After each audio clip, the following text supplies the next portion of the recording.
Aí você vai aqui para Tessalonicenses capítulo 1, versículo 6 em diante, diz assim, quando Paulo fala da volta de Jesus, ele fala, porque o mistério da iniquidade já opera, e aguarda somente que seja afastado aquele que agora o detém. Porque ele fala que a volta de Jesus, perdão, ele fala aqui, ó, capítulo 2, versículo 3. Ninguém de nenhum modo os engane, porque isto, a volta de Jesus, não acontecerá assim que primeiro venha a apostasia e seja revelado o homem da iniquidade, o filho da perdição. Apostasia, eu falei dessa palavra lá atrás, a ruptura. Então, Paulo falou disso e João entendeu lá que haveria uma grande apostasia no meio do povo de Deus. Por isso que João se admirou com grande espanto. A mulher e a besta estavam juntas. Agora voltamos a Apocalipse 13 e você entende por que agora a briga é contra o que sobrou do povo de Deus, que a maior parte do povo de Deus se tornou Laodiceia. E quando João vê isso aqui, ele vê Aí alguém pode perguntar, e quem que é essa besta? Quem que é esse anticristo? Bom, tem várias opiniões sobre anticristo. Lembra daquele... Você que é... A gente consegue mais uma meia horinha aqui para fechar isso aqui? Só para não... Você você também faz cartoon, né? Sim, quadrinhos. Quadrinhos. Qual era o nome? Não sei se você vai saber de qual, porque agora eu tô tentando lembrar. Aquele que fazia o Zé Apocalipse. Ixi. Você não vai saber? Não sei. Chamava Zé Apocalipse. Tinha uma tirinha, mas nem adianta procurar a tirinha, não, porque ia ser difícil. Mas o nome Zé Apocalipse de repente aparece aí na internet. Não era era um desses cartoons de sábado, de jornal. E ele tinha o Zé Apocalipse, e toda hora tinha o Zé Apocalipse. E tem uma tirinha que tem assim, o Zé Apocalipse, ele aparece assim, Saddam Hussein, a besta do Apocalipse, Saddam Hussein, a besta do Apocalipse. Aí um camarada no outro quadrinho perguntando pra ele assim, mas eu não entendi, no mês passado você dizia que era Ronald Reagan. Aí no terceiro fala assim, não é porque eu tô com a versão revista e atualizada, né? Então quer dizer... Sempre atualizava. Eu tenho que cuidar que o Apocalipse não possa ser interpretado a partir de manchete de jornal. Tá. Porque se eu ficar com a manchete de jornal na mão, qualquer coisa que eu interpreto como a besta do Apocalipse.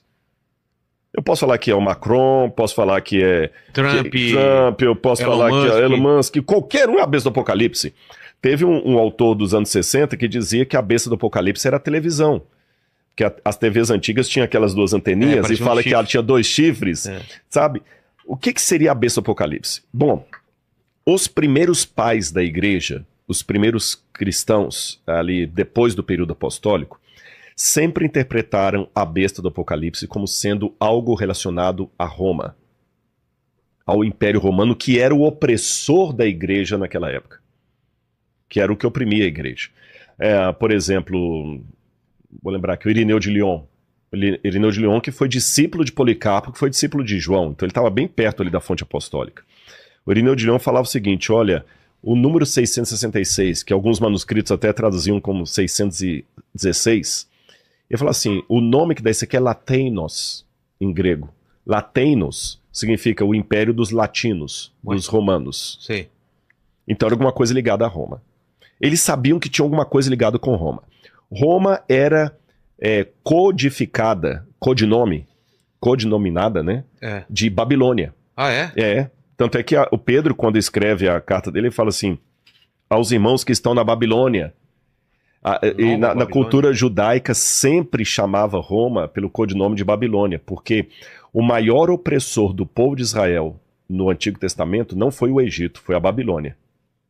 De todos os opressores que Israel teve, aquele que mais trouxe traumas era a Babilônia. Entendi. Tanto é que quando você queria falar alguma coisa do mal, era a Babilônia. O mal vem do norte, porque a Babilônia veio do norte.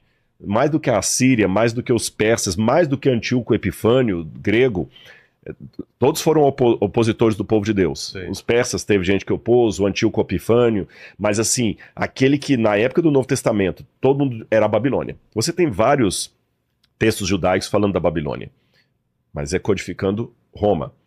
Aí, depois desse período da patrística, a igreja entendeu também, através de Tomás de Aquino, que Roma poderia ser uma forma de trazer o anticristo para a igreja. Isso está na Suma Teológica de Tomás de Aquino. Quando você vai para a Reforma Protestante, de maneira unânime, Lutero, Calvínio, Zwinglio, todos entendiam que o anticristo era o papado. Ah, é? E de maneira assim, bem politicamente incorreta. Você entendeu? O papado e acabou. É lógico, a explicação que muitos teólogos católicos dão hoje é o seguinte: é porque os primeiros protestantes ali, a partir de 1517 com Lutero, como eles eram oprimidos pela igreja, eles tinham que dar um nome para o inimigo. Claro. Então, psicologicamente, detonavam com a igreja, né? Mas hoje a gente não está mais assim tudo. Hoje, então, o que acontece? Muitos teólogos, já para numa ideia mais de estabelecer a paz, não falam mais que o papado seria o anticristo. E você tem alguns autores, como, por exemplo, no século XVI, você tem o Francisco Rivera, que foi um padre católico dominicano, o Francisco Rivera, e tem o Luiz Salazar, os dois são da mesma época. Para tirar esse foco protestante de que o papado seria o anticristo, criaram o método preterista. O anticristo é Nero. Entendi. Ponto. Não tem nada de papa. É o Nero.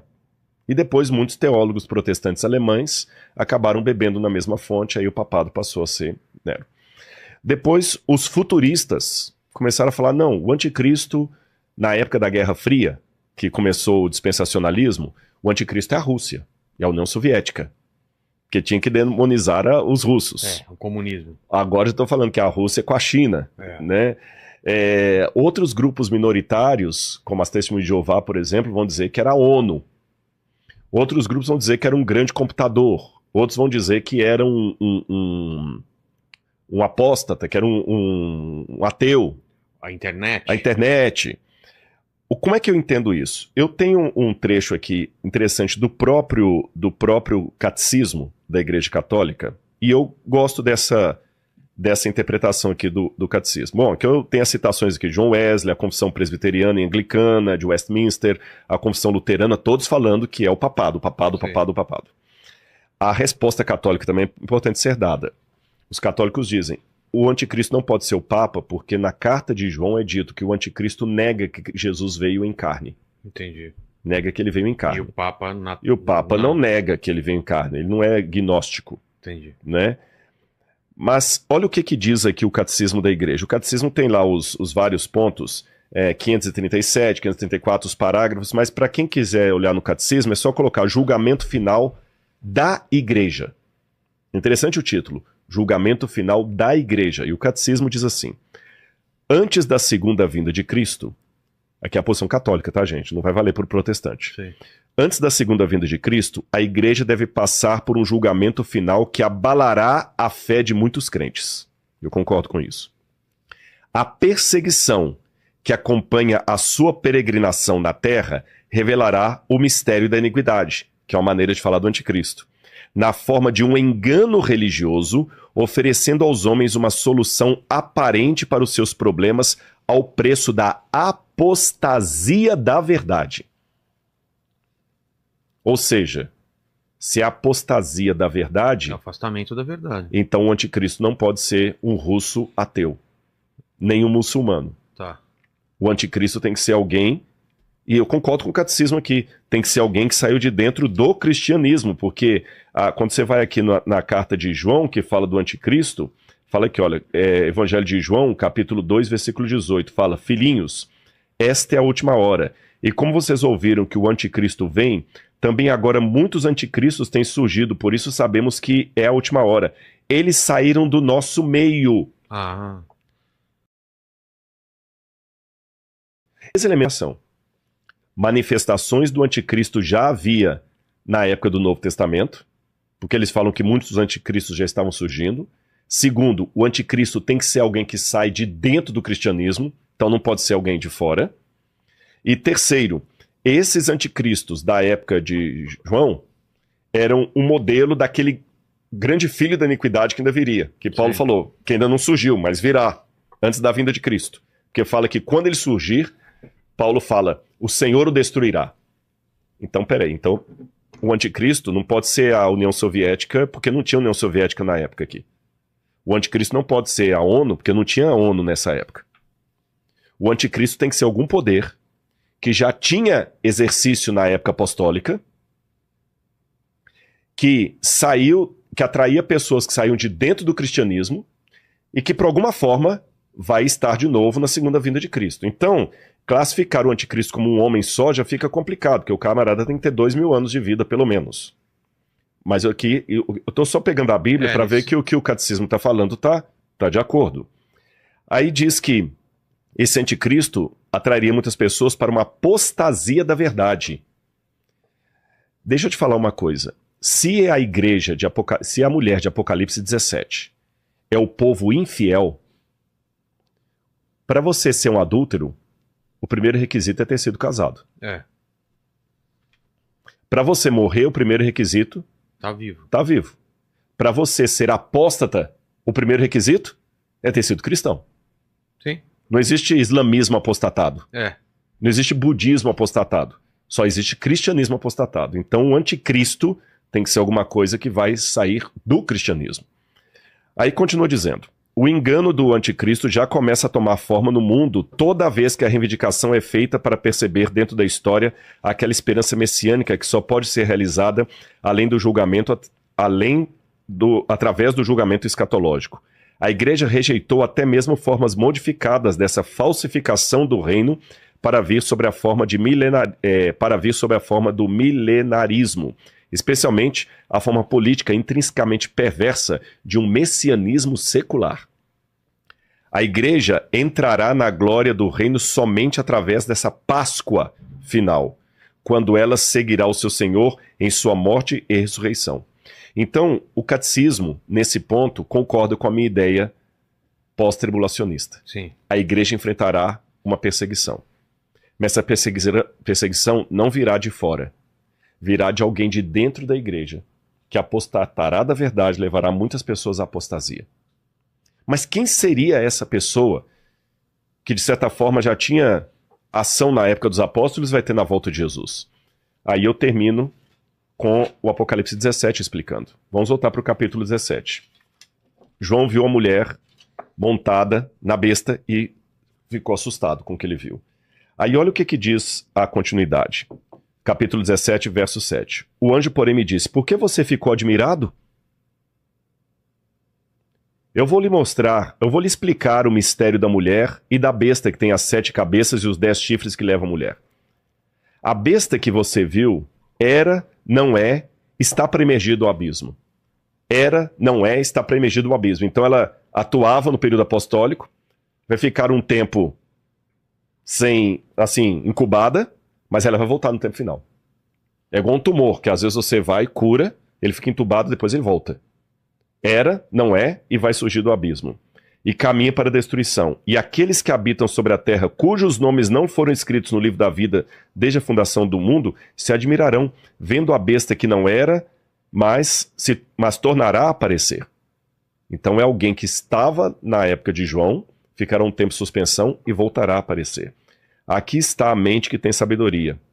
As 7 cabeças são 7 montes no qual a mulher está sentada. 7 montes no qual a mulher está sentada. E no verso 18 ele diz: a mulher que você viu é a grande cidade que habita sobre os reis da terra. Ei. Qual cidade dominava os reis da terra na época de João? Washington? Não. Moscou? Não. Jerusalém? É. Não, Jerusalém não dominava os reis da terra. De dominar? É Roma. Roma. Mostra aquela moeda para mim, por favor, de Vespasiano. Essa moeda romana que vocês vão ver aí, ela estava em circulação na época de João. Tá. Vespasiano foi o que mandou destruir Jerusalém no ano 70. Você tem aqui o imperador Vespasiano, está escrito em latim, né? Cesare Augustus Vespasianus Augustus, tá certo? E aqui tem do outro lado da moeda, Roma, tá escrito Roma, e ela é uma mulher sentada sobre 7 colinas. 1, 2, 3, 4, 5... Ali não mostra... 7, 8... 7 colinas, olha lá. 1, 2, 3, 4, 5, 6, 7. E em todos os livros nós sabemos que Roma é descrita como a cidade que se assenta sobre 7 colinas. Isso é ponto, todo historiador sabe. Então, ele já está falando. A mulher foi uma mistura do povo de Deus com Roma. E aí o que que acontece? O próprio catecismo fala pra gente ficar alerta, que virou uma apostasia. Então, por que não entender que, de alguma maneira, o mesmo poder romano, que durante a Idade Média e início da Idade Moderna, sancionou tantas perseguições, com reis, com Inquisição Espanhola, Santo Ofício, tantas coisas erradas que foram feitas, não pode ser justamente a consubstanciação histórica disso que João viu. Repito, não é detonar com a Igreja Católica. Lembra que eu falei? É entender que teve coisas erradas feitas em nome de Jesus que me dá muita tristeza. E tinha muita gente sincera na Igreja Católica. Por exemplos, eu posso dar da minha vida particular.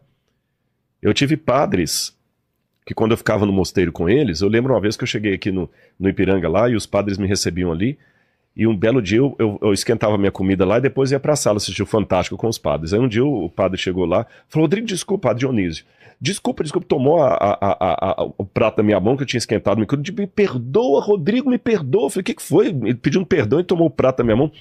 A gente esqueceu que você vinha hoje e a cozinheira colocou toicinho no feijão, nos perdoe, eu vou fazer um omelete pra você. Poxa, esse homem honrou minha fé. Ele não tem problema com carne de porco, eu que não como carne de porco. Eu vou falar que esse padre não é de Jesus? Poxa.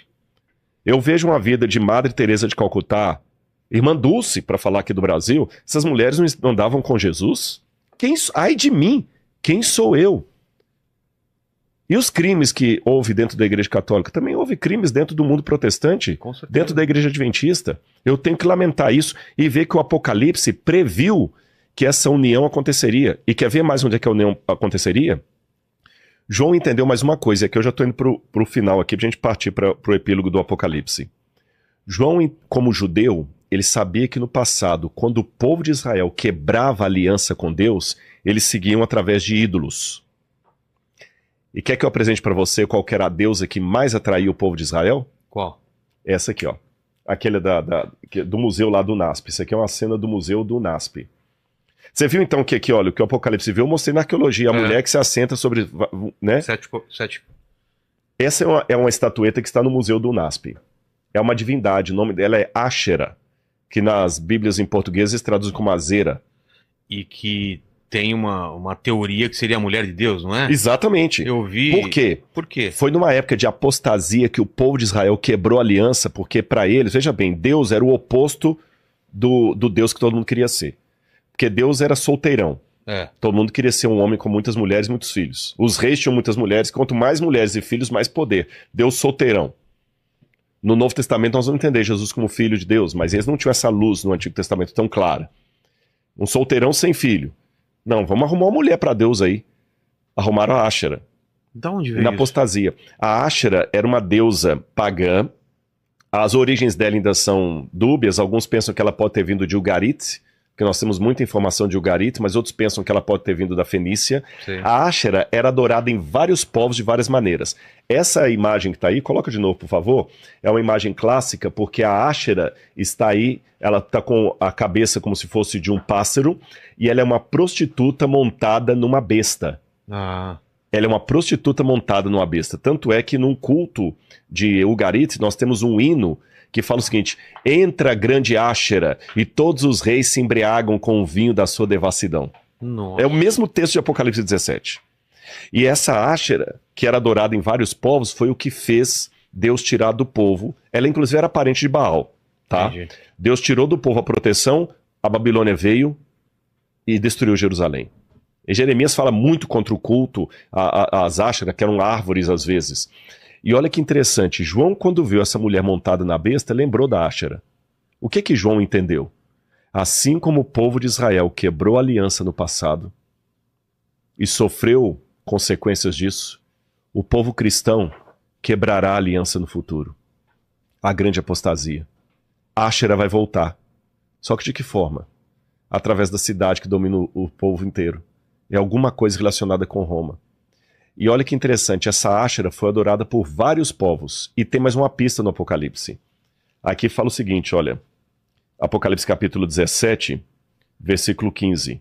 O anjo me disse: as águas que você viu onde a prostituta está sentada São povos, nações. Então ela estava montada no animal e sentada sobre águas. Áshera era adorada por vários povos e cada povo dava um nome diferente para ela.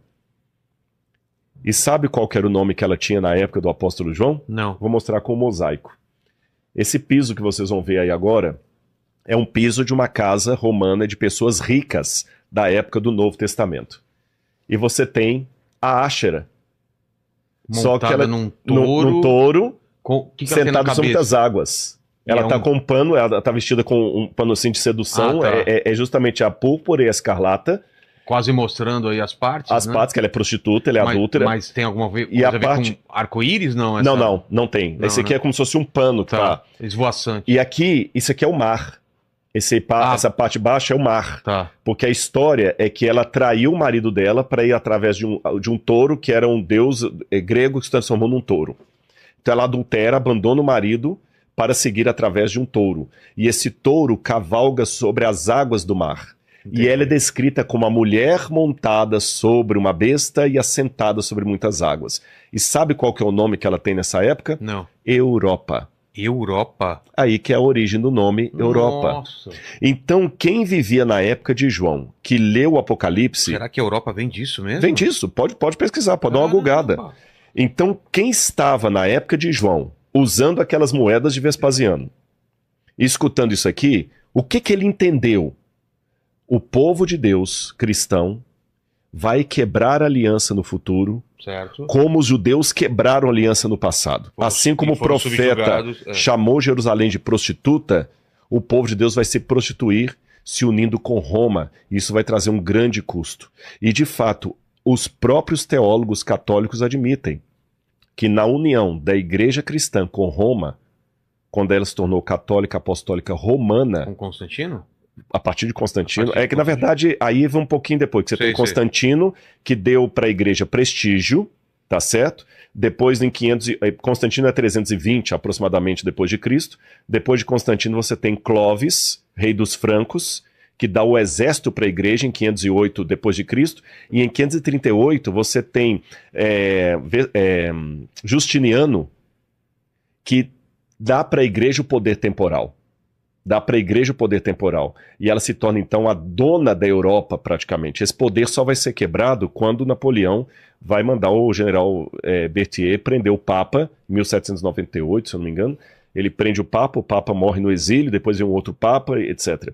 Mas houve ao longo da história da igreja, a igreja reconhece isso, houve papas que usaram o poder de Roma para oprimir os próprios cristãos. Os cátaros, os albigenses foram os valdenses. Depois veio a Reforma Protestante, que também cometeu erros. Você vê o Calvino, aí tem uma questão que alguns falam que o Calvino não participou da morte de Miguel de Cervé, que ele pediu para decapitar e não queimar vivo. O fato é que Miguel de Cervé foi morto num país protestante porque não acreditava na doutrina pilar lá do cristianismo. Ou seja, são erros que foram previstos que iriam acontecer. E o anticristo, no final, se ele vai ser alguém, um papa que vai sentar em Roma, vamos esperar para ver. Não estou falando que o Papa Francisco é o anticristo, não estou falando. Tem quem diga que será o próximo Papa. Alguém, na minha opinião, que vai, a partir de Roma, a partir da Europa, juntar o mundo. Judeu com a E juntar Roma. o mundo e conseguir fazer. E aqui eu preciso de duas coisas para terminar o Apocalipse.